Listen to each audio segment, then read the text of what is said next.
اهدنا الصراط المستقيم.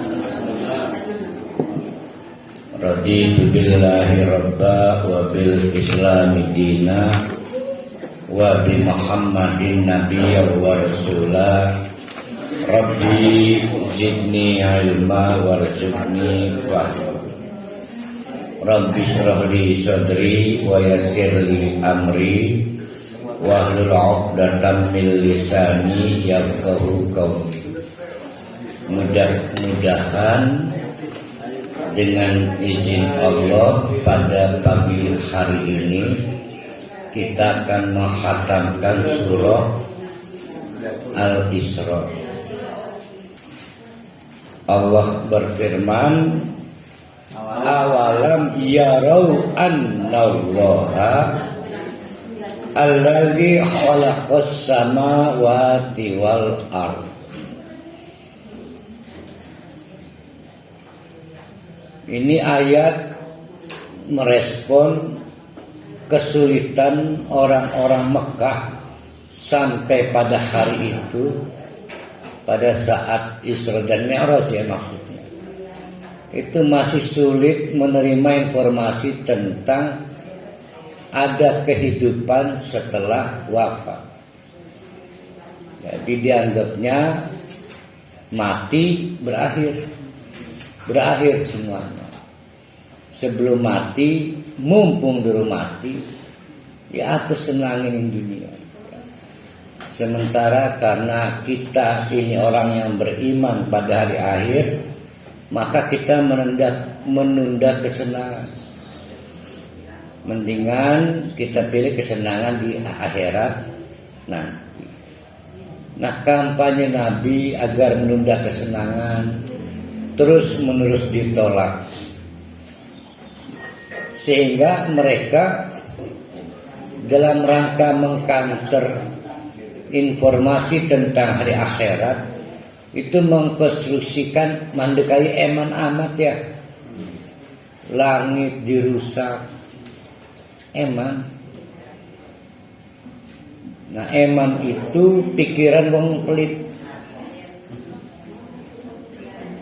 Jadi kenapa kita menunda infak eman? Jadi rasa sayang pada barang itu dipengaruhi oleh pelit. Nah, Allah bukan zat yang pelit. Karena kepemilikan Allah pada segala sesuatu tak terbatas.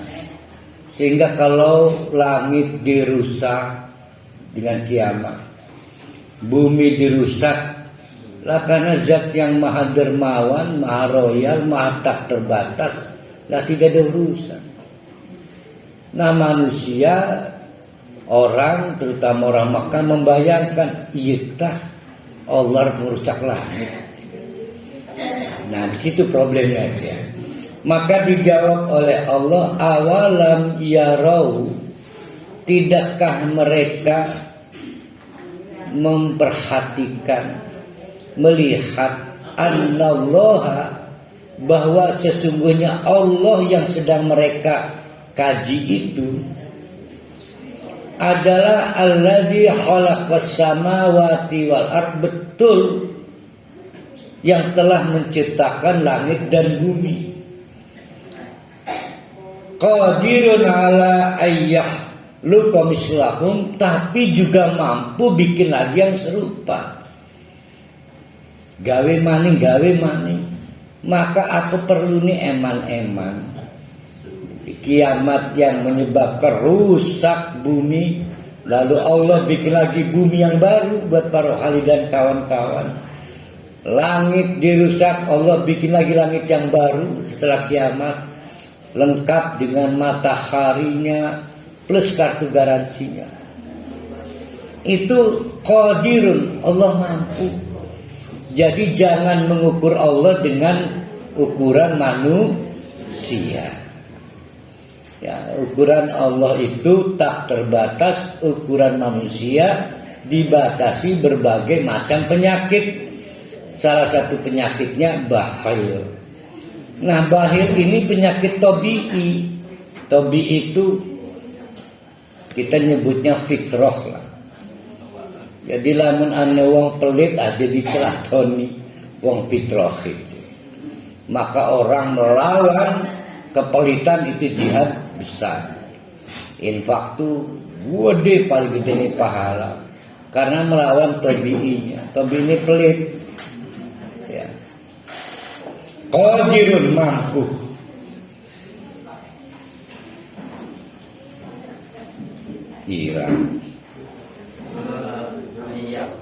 Wa ja'ala lahum ajalan, dan Allah yang membatasi manusia termasuk kita dengan tempo ajal waktu. Maka ada yang kena waktu penalti mati, ada yang kena waktu sakit, dan nanti setelah kita mati ada yang dapat waktu hari berbangkit. Kita dibatasi waktu. Nah, yang membatasi siapa? Allah. Yang punya waktu Allah. Allah sendiri tidak dibatasi waktu. Jadi kalau di Al-Quran ngomong waktu, bukan Allah butuh waktu, Allah ngasih waktu kepada kita. Waktu itu bisa disebut opportunity, kesempatan. Waktu juga bisa disebut batas atau disebut dengan ambang batas. Allah yang membuat waktu untuk manusia. Maka ada yang diberi kesempatan di dunia. Bahkan ada istilah nyawa sambung. Ada orang OD itu overdosis. Alhamdulillah nyereat ning Siloam. Ya karena uang suge diminta oleh Siloam, punya deposit berapa, dibayar semua kewajiban deposit. Ketulung resida mati.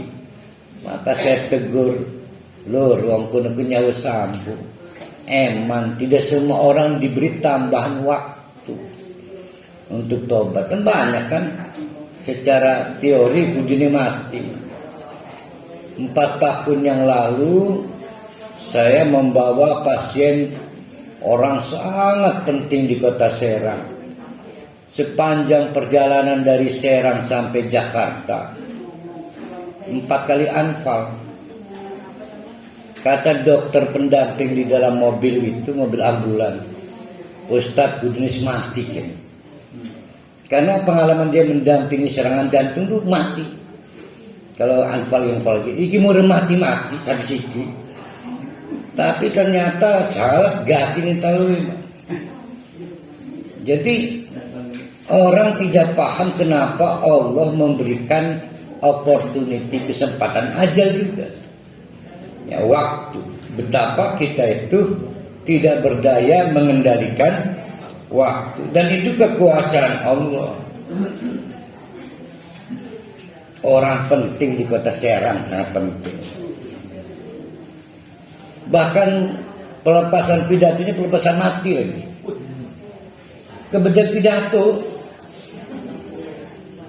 di depan RSUD itu kebedak pidato. Kita doakan mudah-mudahan beliau diterima di sisi Allah. Harus dianggap mahal. Bermati dan sakit.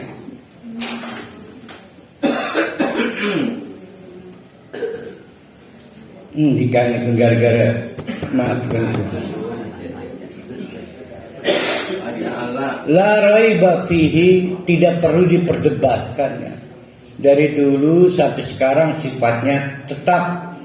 Fa'abad dolimuna illa kufuro, tapi tetap saja orang-orang Mekah Quraisy dan sampai sekarang itu kufuro, menutup konsep tentang adanya hari kehidupan setelah mati. Kufuro, to cover, menutup konsep. Udah terima orang andel ya. Sampai sekarang termasuk kita. Kita ini kadang-kadang ingat akhirat, kadang-kadang setengah, kadang-kadang urut. Ya, lebih banyak ingat dunianya lah kita ini. Kul, oleh karena itu Nabi Muhammad katakan deh, susah amat orang Mekah. Lau antum tamlikuna khazaina, memang kalau kalian diberi kesempatan memiliki khazain, perkakas itu bisa alat kaya, bisa alat sehat, bisa alat senang, bisa alat bahagia, pokoknya semua modal keduniawian. Rabbi, dari rahmati Rabbi yang merupakan belas kasihan dari Allah, idzan pasti la amsaktum khasyatal infaq, kamu akan nahan gak mau berbagi karena pelit. Wa kanal insanu koturon, karena manusia itu memang koturon, pelit. Koturon itu ya kitir. Ya juga kikir. Tahu kikir?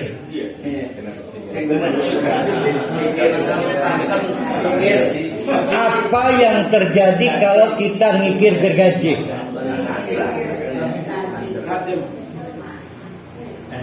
Bagian dari gergaji itu berkurang. Kikirnya nggak pernah berkurang.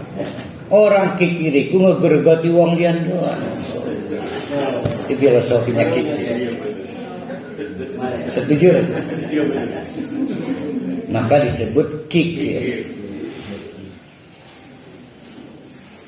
Nah, jangan bayangkan Allah kayak kita. Sugi eman-eman, bukan rusak, bukan entek.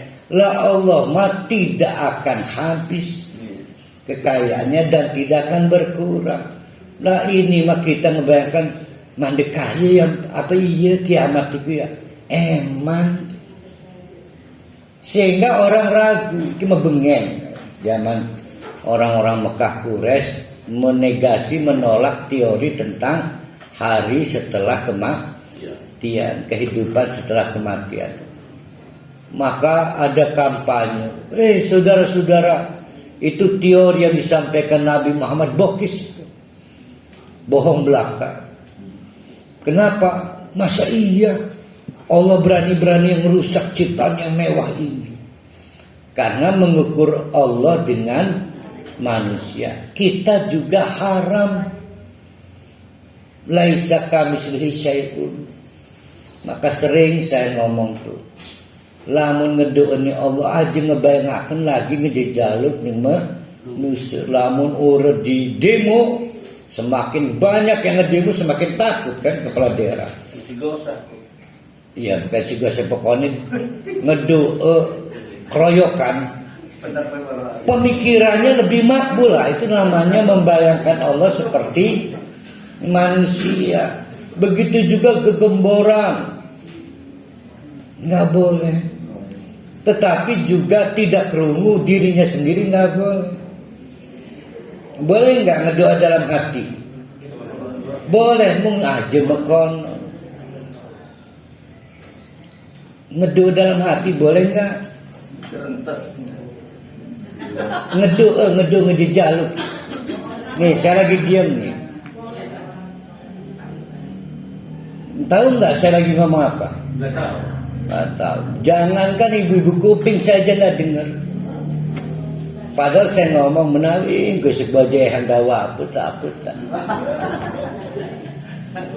Jadi ukurannya berdoa itu telinga kita mendengar suara kita. Batasannya jangan sampai Mang Aris, Pak Jamal dengar suara kita.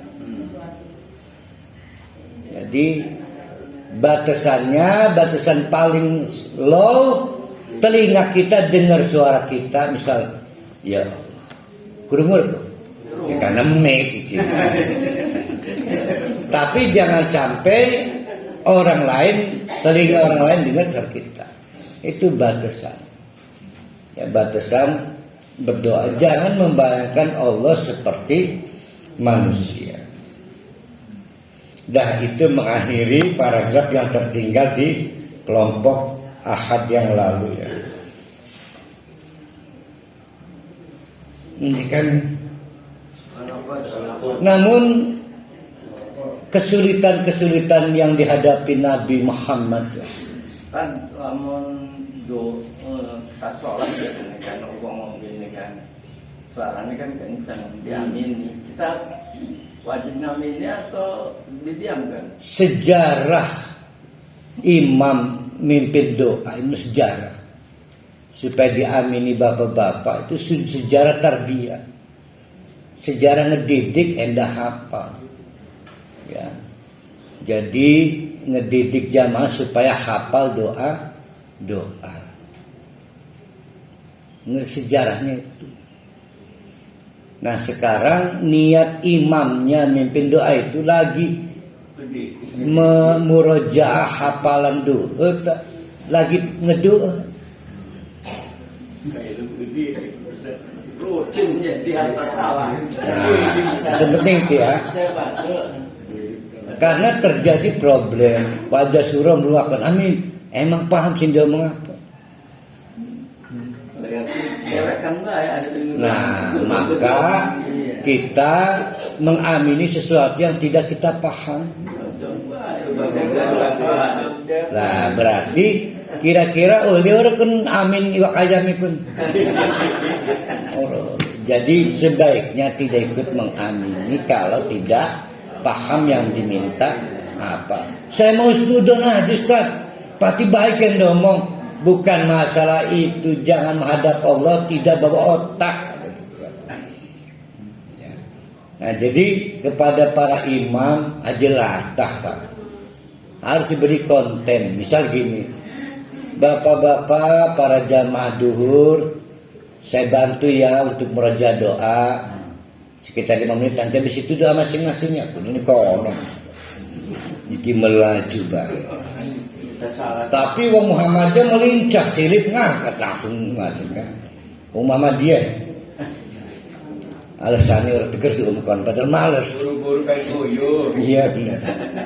Biar membukan sendal hilang. Nah Nabi Muhammad dalam adu konsep itu menghadapi persekusi, intimidasi, dan tampak situasi yang semakin terpojok. Nah ini ditegur oleh Allah. Maka Allah mengingatkan, hai Muhammad, jangan takut menghadapi kampanye anti-Islam itu, termasuk tentang konsep hari berbangkit. Wong Musa aja berani menghadapi Fir'aun. Nggak tanggung-tanggung loh. Musa itu anak angkat yang dilawan ayah angkatnya. Lah kamu menghadapi dulur lan penggede-penggede doang. Nah maka ayat berikut mengingatkan kepada Nabi juga kita untuk berani menyuarakan kebenaran.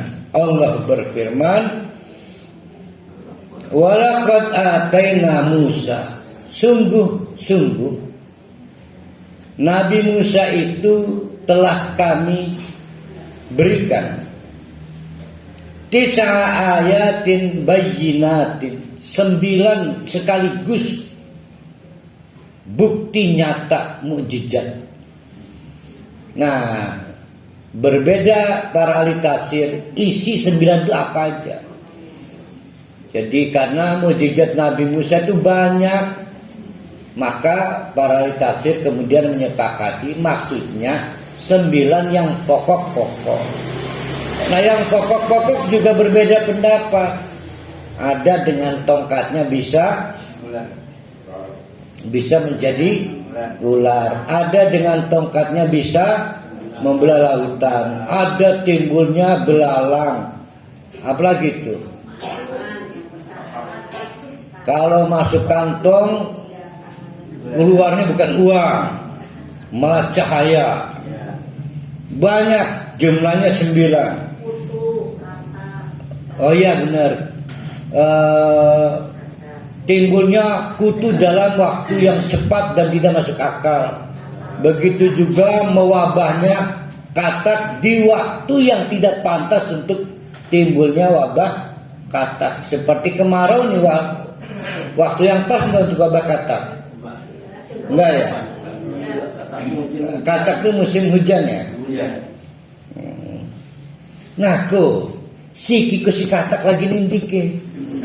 Lalu dan Iya kelipe lah musim hujan teke. Nah si kini ngendiko. Iya berarti karena panas ya.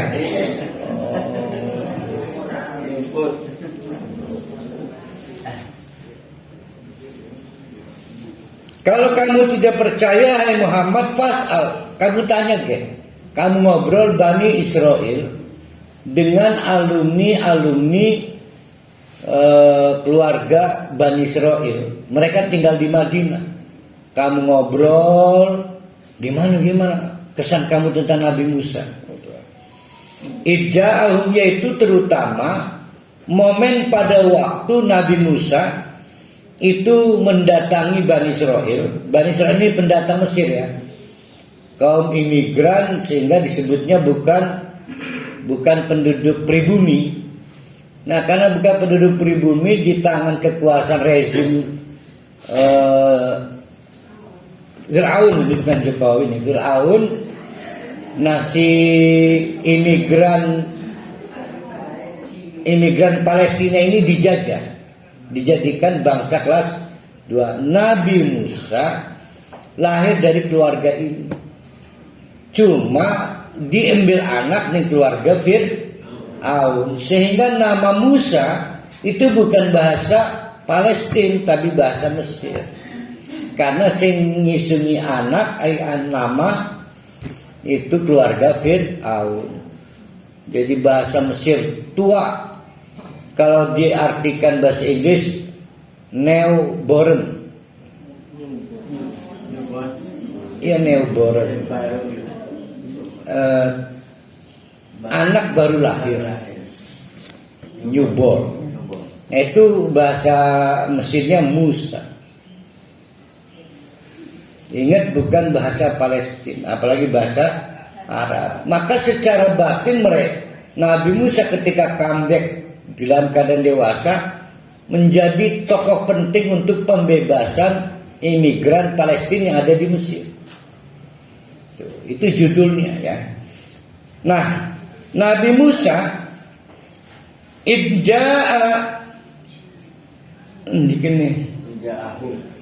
Ija'ahum ketika mendapatkan curhatan dari imigran Palestina yang dijajah itu, faqala lahu Fir'aun, langsung moncong. Ingat, ini nggak pakai wi'al ini, head to head, berhadapan, tatap muka.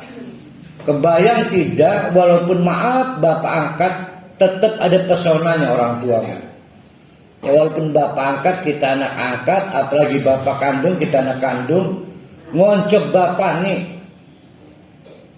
Ini dilakukan oleh Musa, jadi nggak pakai noan, nggak pakai platform WA, IG, berhadapan-hadapan.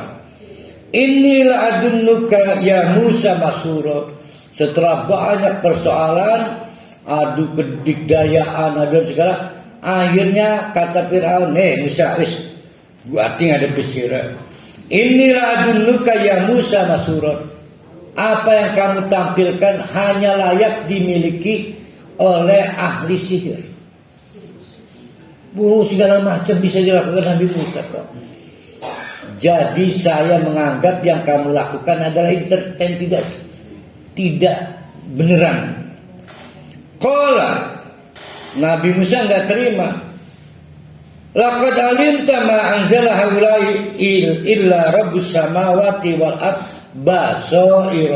Kamu kan udah lihat bahwa semua yang saya tampilkan adalah wasilah dari Allah penguasa langit dan bumi. Basair, bukti nyatanya kelihatan mata bahwa yang dilakukan tukang sihir ularnya bohongan.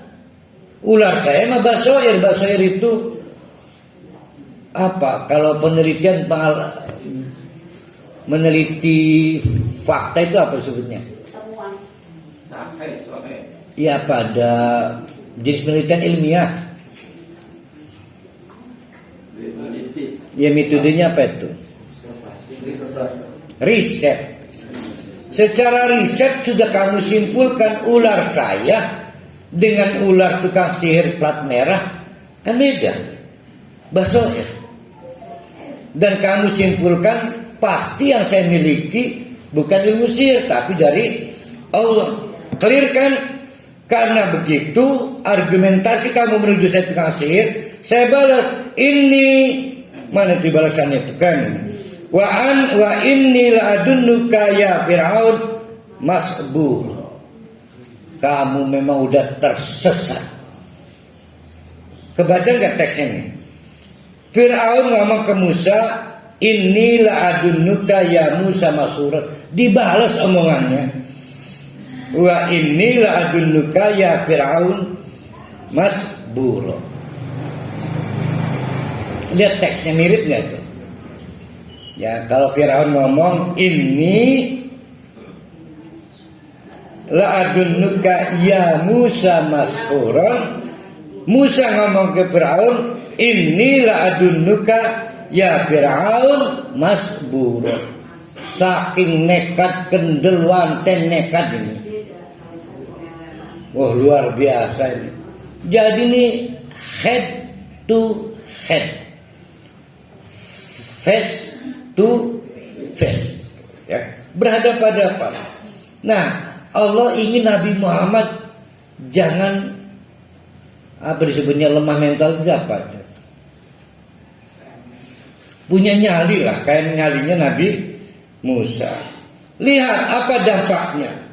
Begitu kehilangan argumentasi, fa'arada ayyas tafizzahu minal ard, maka dibuatlah satu kerangka rezim untuk mengusir Nabi Musa dari tanah Mesir. Fa'arada maka menginginkanlah Fir'aun ayyastafizzahum, untuk mengusir Musa dan orang-orang Bani Israel yang dijajah itu minal ardi, dari tanah Mesir. Apa yang terjadi? Terusir enggak? Terusir enggak Bani Israel dari Mesir? Enggak. Setelah negosiasi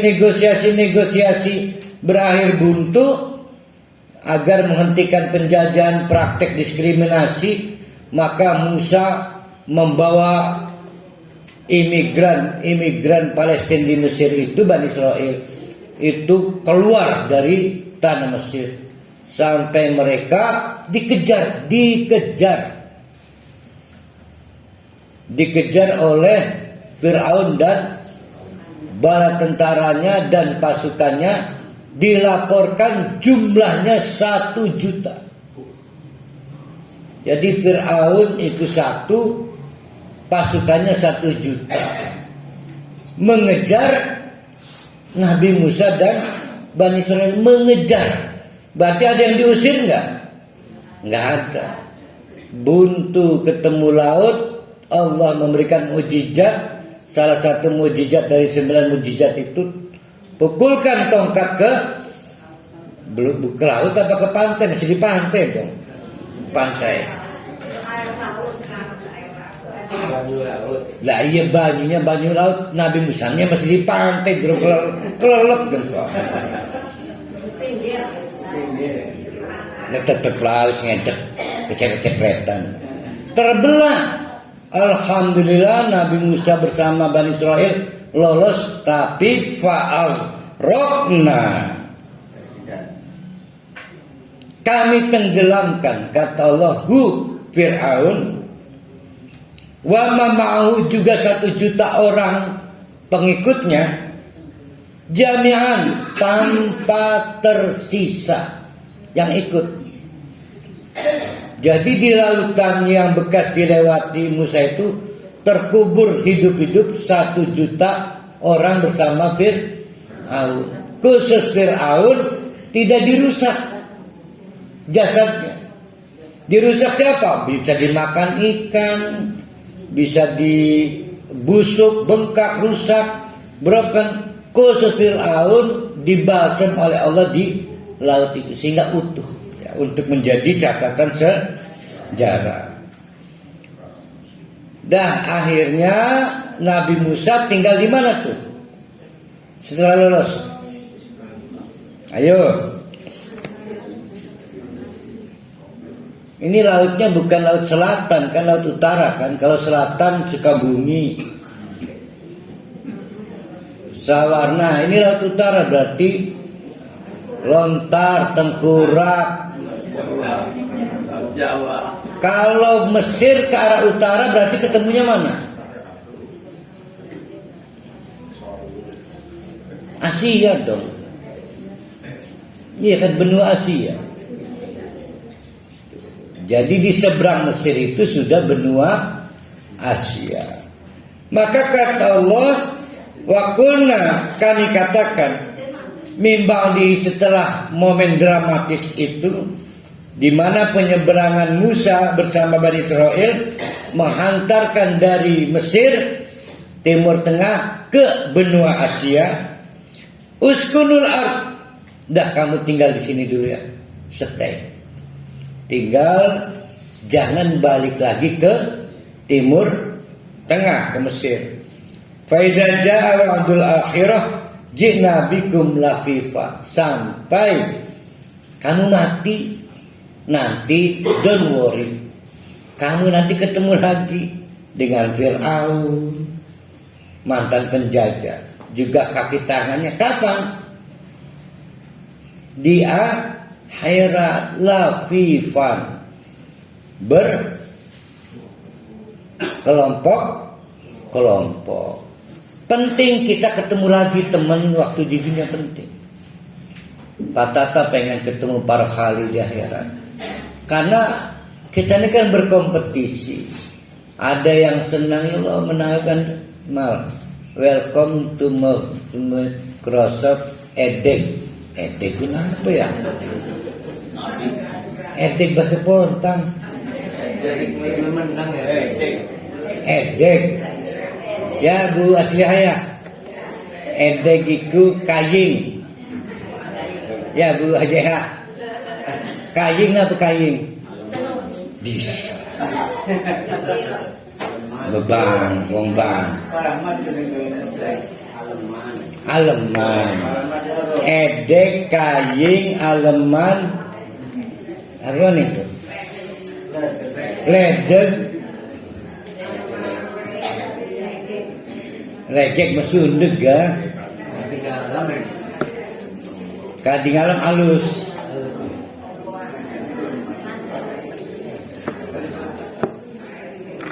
Wih, tiga amat gimana Quran ini mal ganan sireng mal.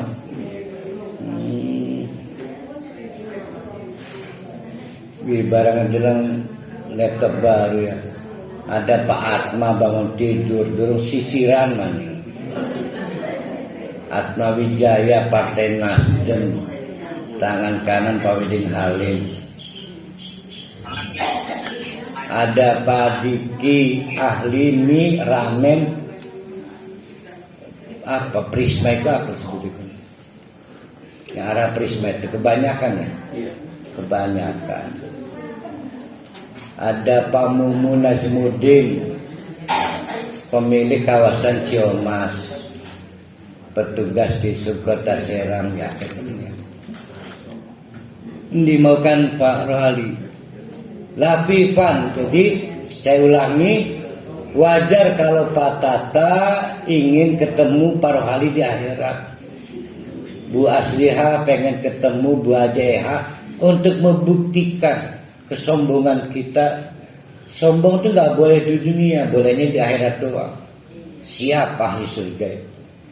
Dendam itu nggak boleh di dunia, bolehnya di akhirat doang. Pengen membuktikan rohani atau saya masuk surga. Maka kata Allah, jangan khawatir, nanti kumpul ketemu kamu. Jadi sekarang malah mendendam di 4, nanti bolehnya di akhirat. Ya sengit di 4. Nah itu Lafifan. Nah dalam cerita di surat Al-Kahfi kalau nggak salah, akhirnya Fir'aun menghadapi problem di akhirat itu. Pertama dimintai pertanggungjawaban kaki tangannya, antek-anteknya. Gimana nih Fir'aun? Saya masuk neraka. Kata Fir'aun, buru-buru mikir akan sedikit gimana di neraka. Nah sementara yang kaum terjajah itu bersorak-sorai, dicemooh itu Firaun. Kebayang betul bagaimana kepala negara yang dulu dilelukan itu nanti kita lempari, kita iduhi. Sekarang maju itu kepala negara kita ya. Nanti kepala negara bukan Pak Jokowi. Pak Jokowi nggak presiden, kepala negara. Para hali memikirkan Pak Jokowi baik. Ya boleh nggak senang ke Pak Jokowi, tapi tumpahkan itu nanti di akhirat. Yang penting. Sekarang mau tunjukkan kita ini warga negara yang baik. Kalau bisa masih memberi nasihat, beri nasihat. Tapi kebencian kita ampet, lamun pegang ke badut mengkuning akhirat. Siapa tahu orang-orang seperti itu bertobat. Lamun maksudnya Pak Jokowi, lamun.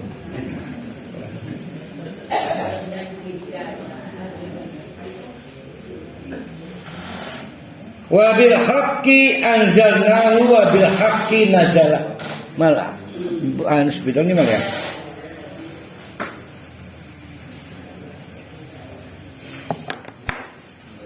Nah, kita masuk pokok pikiran baru ya.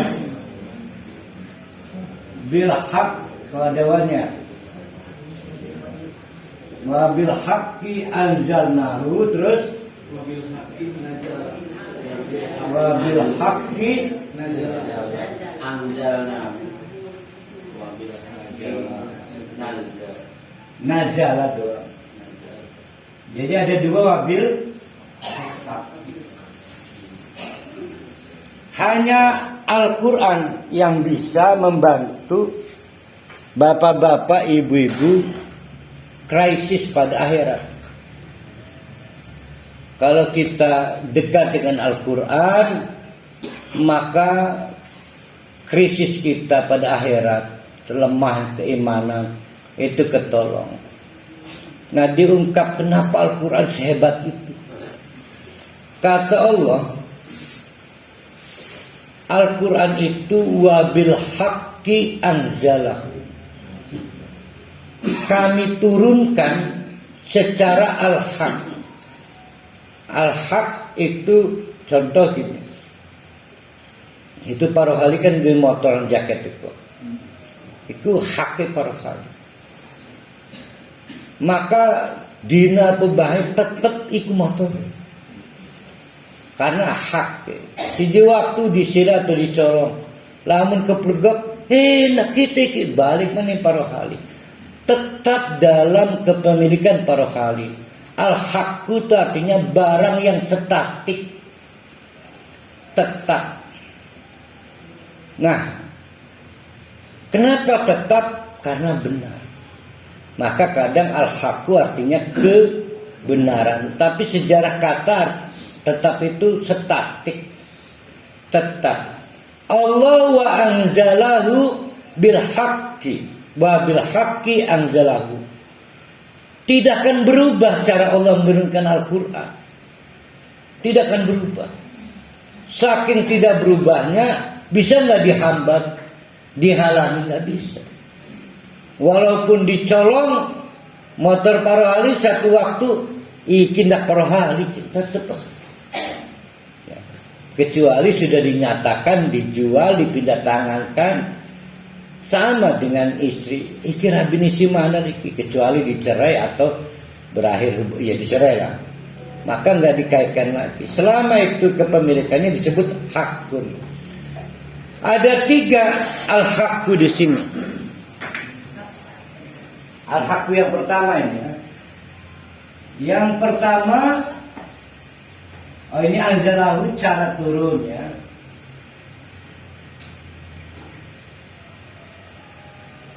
Wa bil haqqi nazala, dan ketika turun maka juga dengan cara yang tetap. Nah, berarti yang nazala artinya ajaran ini cara turun. Nah, cara turunnya ada 3. 1, siapa yang menurunkan. Pernah nggak berubah? Ini hari surat Al-Kafirun yang nurunkan bukan Allah lagi. Kan tetap Allah juga nurunkan. Nggak pernah berubah. Yang kedua, petugas pengantar nggak pernah berubah. Malaikat terpilih namanya Jibril. Yang ketiga, Nabi penerima tidak pernah berubah, yaitu Muhammad. Saya lupa ada 4 juga. Yang keempat, cara turun, yaitu bertahap, disesuaikan dengan banyak hal agar mudah diterima oleh kita. Bandingkan dengan omnibus law, wah kekuandel sekaligus mana buah di Al-Quran mah 23 tahun. Dan bagi para peminat studi Quran pasti menemukan kayak ada paragraf-paragrafnya, walaupun bukan paragraf ya. Jadi ada lafiznya nanti. Nah itu gak pernah berubah sampai selesai turun. Bahkan di periode pertama turun Quran kapan?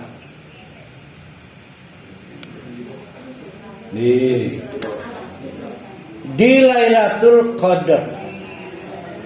Dari arsy Allah ke langit ke 7 di Baitul Ma'mur. Itu udah bil haq. Periode berikutnya dari Baitul Ma'mur dibawa oleh petugas Allah bernama Malaikat Jibril bertahap-tahap 23 tahun. Ya, 23 tahun. Yang kedua, wabil haqqi nazal.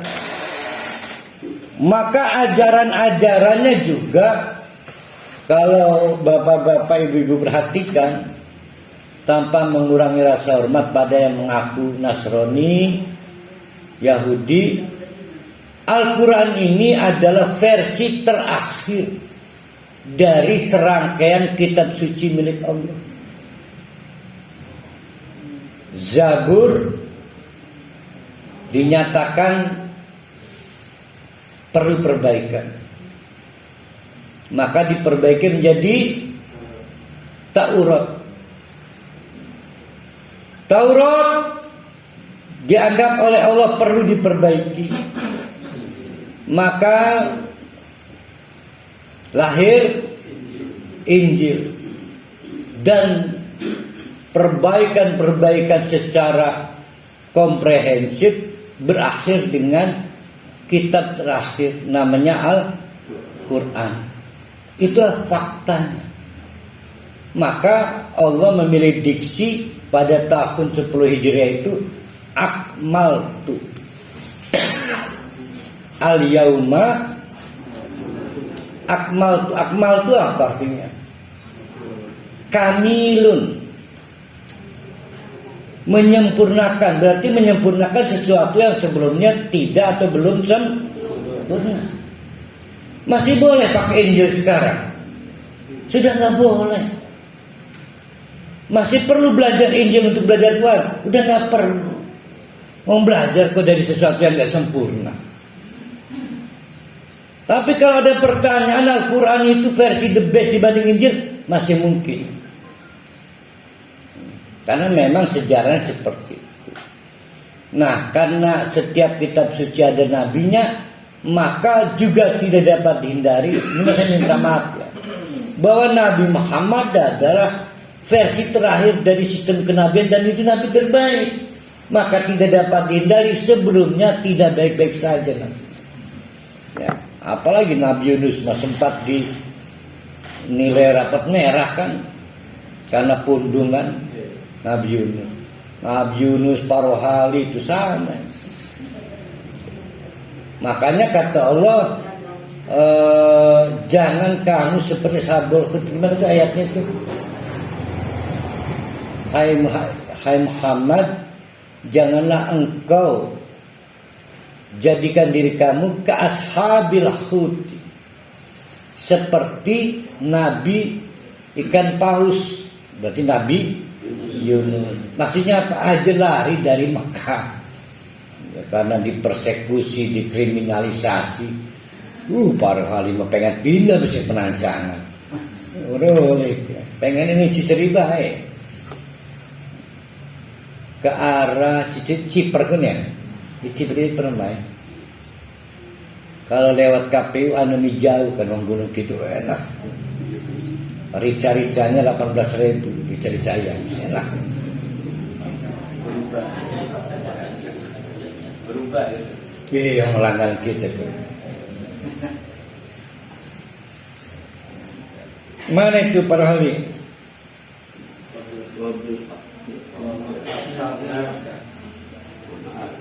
Wa ma arsalnaka. Nah, problem timbul. Ajarannya udah benar. Kalau para ahli misal para ahli ada di situasi ini jadi Nabi Muhammad, pasti mentang-mentang. Wis lur ajak ke omong iki sing Allah ki. Kamu ikut gak? Mentang-mentang undang-undang udah disahkan, maka orang boleh diusir dari tanah tumpah darah. Mentang-mentang. Ya misalnya kan merasa mentang-mentang pegang kartu truk kan. Kata Allah, stop Muhammad, wa ma arsalnaka illa mubasyiran wa nadhira. Kendati pun posisi Al-Quran itu bil haq, tetap kamu nggak bisa mentang-mentang. Batas kamu adalah memberikan motivasi tentang surga dan memberikan peringatan tentang neraka. Itu wa ma arsalnaka illa mubasyiran wa nadhiran. Bagi orang-orang tertekan seperti Nabi Muhammad di situasi dakwah Mekah, memiliki kitab suci itu seperti pegang kartu truk. Bisa mentang-mentang. Ya. Kalau kita lihat fisik Pak Bahlil itu kecil. Tapi nyalinya membesar karena megang kartu truk kan undang-undang. Begitu juga kiai-kiai ustadz sama. Kita nyebutnya megang ijazah. Ya, sanad. Tapi kata Allah, ojo dume, jangan mentang-mentang. Tugas kamu Muhammad tidak bisa mengubah apapun illa mubasyiran, kecuali memotivasi agar orang bergembira meraih surga, wa nadhiran, dan memberikan peringatan agar orang berhati-hati hidup, khawatir berakhir masuk neraka. Wa Qur'anan, dan lagi pula hai Muhammad, kitab suci yang wabil haqi tadi itu Qur'anan, bacaan yang sempurna. Faroknahu, waktu turunnya kami farokna. Farokna apa? Mang Faruk terlub ya Mang Faruknya. Faroknahu furqan. Furqan apa artinya furqan? Membeda-bedakan. Faroknahu kami pilah-pilah. Nah, ketemu kan farokna sama furqan sama. Kami pilah-pilah supaya apa? Litakro'ahu ala nasi ala muksin, agar Nabi Muhammad pada waktu membacakannya kepada orang-orang Mekah juga kepada kita semua itu sesuai kemampuan. Maka Allah juga wa nazzalnahu tanzilan, cara turunnya bertahap-tahap. Luar biasa Quran itu ya. Oleh karena itu ibu-ibu, praktek Nabi Muhammad sholat ini prakteknya khusus Nabi Muhammad sholat memang ada tujuan merekoling para sahabat hafalan Al-Quran. Jadi Nabi itu suaranya dikeraskan. Nah sahabat ngerunguakeun ku sembari ngawangku. Ya iqra bismi rabbikal ladzi khalaq. Nah rupanya mengganggu orang-orang kafir Quraisy, orang-orang musyrik Quraisy. Setiap kali Nabi baca ayat padahal masih merekoling murojaah, itu maka ditegur oleh orang-orang Mekah musyrik. Muhammad, di sholat mengajar akal-akal. Karena rupanya di luar sahabat orang-orang musyrik juga karena paham bahasa Arab, hatinya ketarik. Bahkan banyak para sahabat yang belum bersyahadat gara-gara dengar bacaan Quran masuk Islam. Maka dibuat aturan oleh Allah, bacalah Al-Quran yang tidak membuat kamu malah teraniaya, memancing musuh. Jadi ini imam ini tujuannya untuk siapa? 20 jemaah lah ya, untuk 20 kuping baik kan? Supaya terdengar 20 jemaah. Nah ini juga menjadi problem lah. Kalau pakai mic berarti agar jamaah krungu kan. Lah menggut toa metu kan dia bukan jamaah. Lah ya masjid kampung kadang-kadang kan nggak indoor nggak outdoor sih. Akhirnya memancing reaksi yang tidak senang pada Al-Quran. Wong turu, wong lagi lari untu.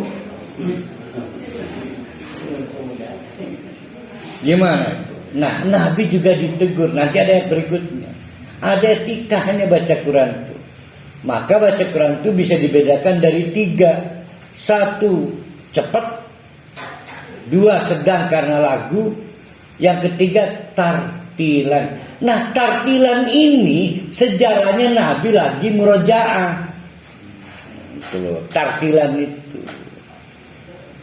Jadi bukan untuk kita. Bagi Bu Haja Nenek ini sudah medium, bisa dilakukan sehingga enak untuk dirinya. Juga kalau anak suaminya dengar juga enak.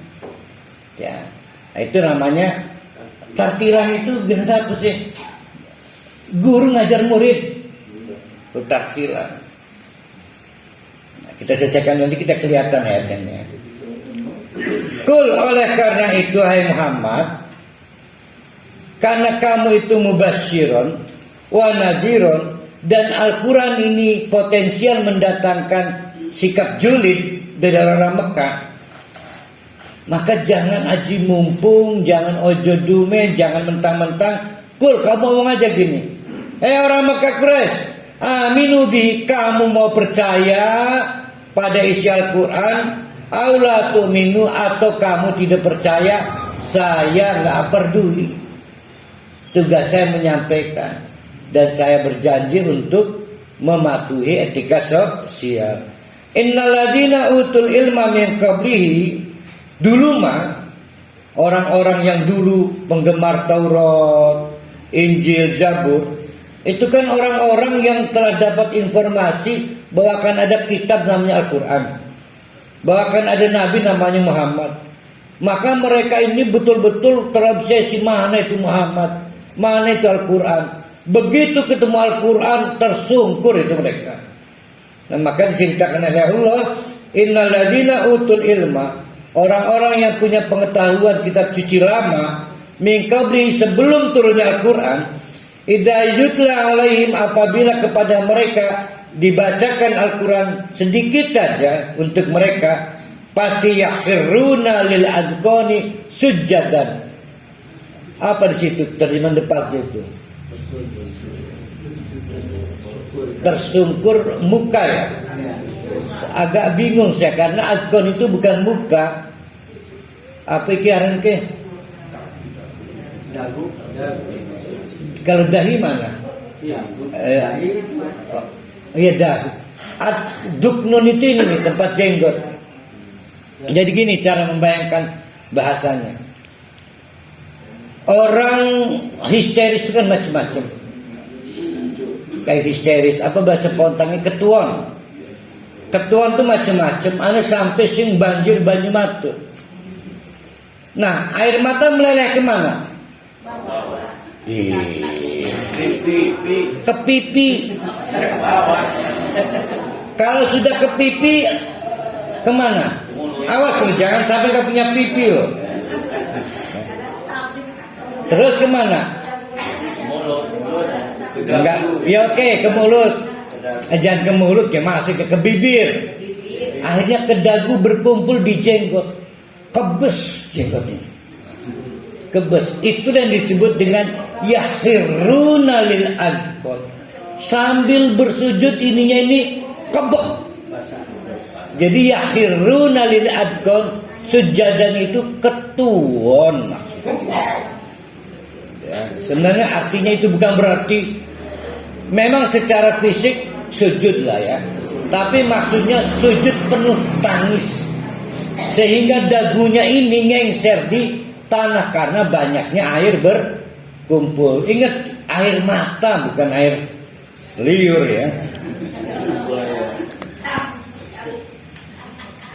Ada nggak kita yang sampai ketuan ngurung bacaan Quran? Bisa macam-macam nih problemnya nih. Satu, paham. Kedua, hatinya tidak terketuk. Ada saya kadang-kadang nangis karena lagu ini sedih. Lagu nih. Contoh misalnya kalau di YouTube itu bukan yang Aceh itu siapa?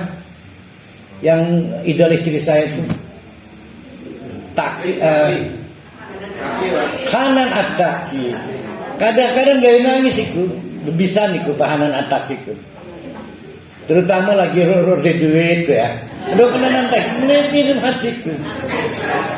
Mbok karena Hanan At-Taki apa karena ror de duit orang. Ini. Tapi sebaiknya berlatih nangis lah kalau dengar bacaan Al-Quran. Kalau berlatih tidak juga bisa nangis, cobalah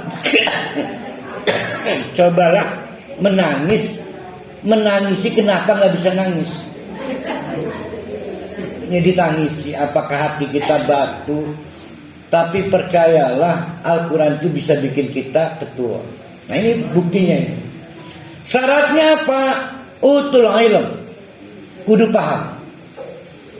Nah bapak-bapak, ibu-ibu diberikan kesempatan Allah bersama saya. Kita mengkaji Al-Quran, sebetulnya kita levelnya udah bisa nangis. Levelnya ya. Nah mungkin karena kayak para hali bolos maning, anjing maning gati, nangis setengah. Dan kalau orang sudah ketuan, itu pasti nggak bisa dihindari, wayakuluna akan terus menerus bergumam, ngomong, tidak bisa dihindari. Itu udah paksaan batin. Apa omongannya? Subhana Rabbina. Subhana Allahu Akbar. Al-Quran dia. Kita lihat si Putri ini aja sampai gimana kalau kita dengar Quran itu saya subhana. In kana wa'du Rabbina la maf'ulan. Semua janji Allah pasti terlaksana. Janji surga, janji neraka. Wa yakhiruna lil adqan yabkuna. Diulang lagi oleh Allah. Orang-orang yang hati dan batinnya nyambung dengan Al-Quran itu akan tersungkur yabkuna, penuh tangisan. Wa yazidum khusyu'an. Khusyuk adalah ekspresi eksternal. Khusyuk adalah ekspresi eksternal. Sehingga kalau orang karena eksternal dapat dilihat orang. Contoh, para hali nggak bisa ngomong khusyuk. Harus saya ngomong. Saya lihat para hali ini khusyuk sholatnya. Karena eksternal dapat dilihat. Jadi khusyuk itu misalnya tremor, gemeter, nangis. Jadi khusyuk itu adalah respon atau opini orang melihat ketakutan yang muncul tanpa disadari oleh orang itu. Nggak bisa para ahli beropini Ustaz, saya nggak kedengaran. Kenapa? Saya lagi khusyuk. Nggak bisa. Khusyuk itu komentar orang. Nah, lalu kondisi internalnya apa? Ridho, ikhlas kepada Allah. Kondisi eksternalnya khusyuk. Nah, orang-orang yang ketua ini sampai disaksikan, bukan hanya nangis, gemetaran, khusyuk, ketakutan. Nah, kita akan ada di penutup ya. Nah, oleh karena itu, bapak-bapak, ibu-ibu, juga orang-orang Mekah yang sebenarnya, begitu dahsyatnya Al-Quran, itu Al-Quran. Nah, sekarang kalau kita berhadapan dengan pemilik Al-Quran, Allah,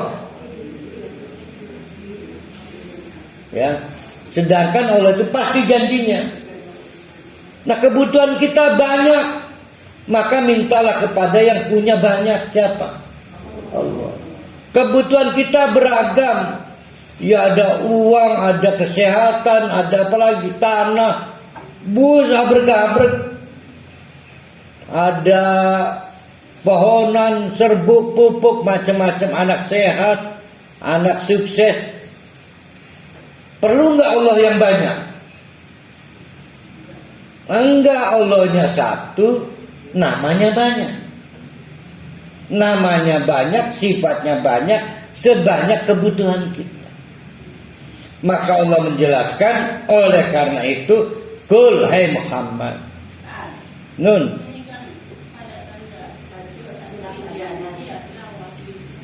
Lah iya, ini mau saya terangkan nih ke ayat sajdah ini. Karena lagi Mekah haji kita.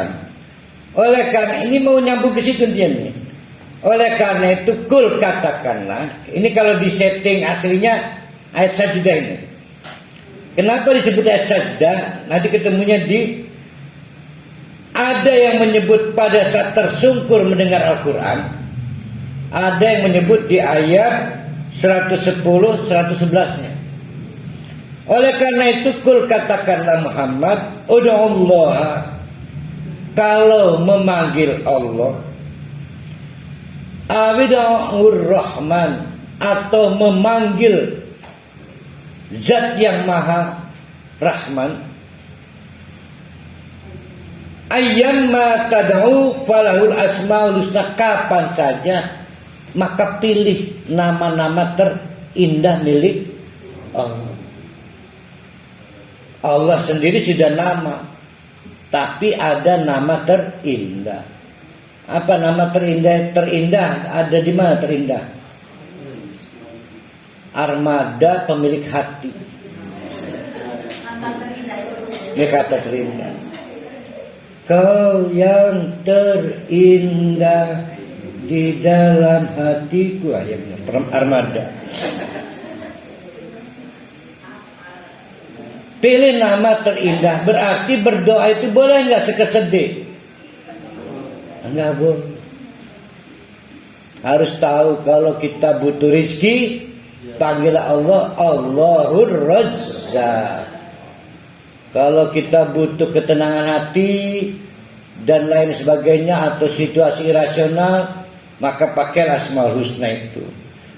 Tapi wala tajhar bi sholatika, ngedoanya jangan keras-keras sampai telinga orang lain dengar. Sampai telinga orang lain dengar. Ustaz, dong parak-parak baik, walaupun dekat. Ini saya ngomong nih, ya Allah, cuma saya doang yang dengar nih, telinga saya dengar, tapi nggak dengar. Jadi telinga kita yang dengar. Wala tajhar bi sholatika, tapi jangan keras-keras sampai telinga orang dengar. Wala tukhafid biha, tapi juga jangan sampai telinga sendiri nggak dengar. Makanya tadi bergumam boleh tidak. Berdoa dalam hati, namanya kayak mengheningkan cinta itu namanya. Wabagi baina dzalika sabilan. Nah, antara keras dengan tidak keras itu wabagi, coba ukur baina dzalika sing enak endi. Dipantes-pantesin lah, itu maksudnya. Berarti kalau tadi Bu Haja Neneng di rumah wajar supaya anak suaminya dengar. Wajar. Tapi kalau di masjid tiap orang punya kebutuhan masing-masing, boleh nggak ngedoa? Rasul sama, nah sebelah kami ini kayak pada baik kebutuhannya, kan punya pilihan Asmaul Husna masing-masing. Paham nggak maksudnya? Ya. Itu yang di speaker itu setiap pagi di speaker itu. Nah itu yang tadi ditanyakan para ahli. Satu, gimana cara ngamininnya? Oh nggak paham. Terus emang pilihan Asmaul Husnanya sesuai dengan kita? Ada acara Tedak Sinten. Tahu nggak Tedak Sinten? Yang orang Jawa siapa sih? Jadi ada Tedak Sinten itu endaur manggutangan apa ya? Pertama baru berjalan, nginjek tanah. Kalau saya mah karena lama di Ngawi Tedak Siti. Kadang-kadang itu ngedoanya, ya Allah, mudah-mudahan diangkat penyakitnya, hafal ikut doang aja. Saking tidak pahamnya. Pernah lagi saya ikut acara maaf tahlilan, ya, ngedoanya minta rezeki lagi. Kita lihat. Nah jadi sebetulnya kita ini tidak utul ilm.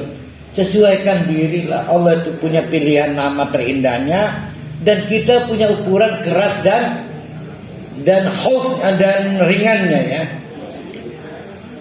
Wakul. Nah ini ayat penutup, coba perhatikan, ini akan ada kejutan ya. Wakul, oleh karena itu Muhammad sampaikan, alhamdulillahilladzi lam yattakhid waladan. Ya Allah, segala puji bagi Allah, untung Allah nggak punya anak. Walam yakun lahu syarikun fil mulk, untunglah kekompetitor dalam hal kepemilikan dan kekuasaan. Walam yakun lahu waliyyun minad-dul, untung juga Allah tidak menyediakan wasilah untuk kebutuhan perwalian kita. Wa kabbirhu takbira. Ayo siapa yang hafal doa sujud? Doa sujud, doa sujud kok. Subhanakallahumma Rabbana. Jadi ada berapa kata di situ? Satu, subhana. Terus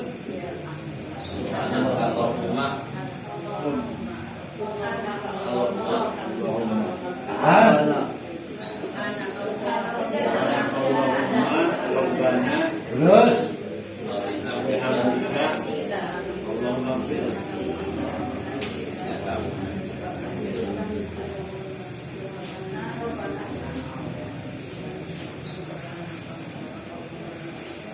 selalu ada setelah takbir di salat itu pasti timbulnya dua. Pertanyaannya di penutup surat Al-Isra ini ada alhamdulillahnya nih. Subhananya ada di mana? Karena subhana dengan alhamdulillah nggak boleh pisah. Ayo, ada di mana?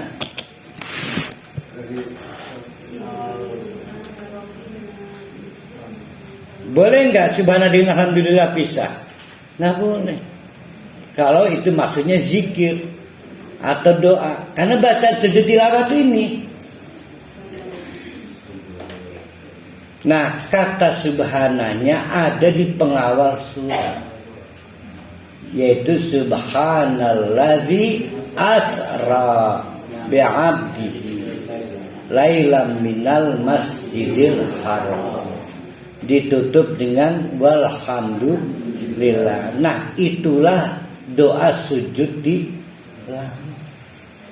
Nah, makanya ada yang pakai lambang, ada yang nggak pakai lambang ya. Ini pakai lambang nggak sih ini? Ada ya.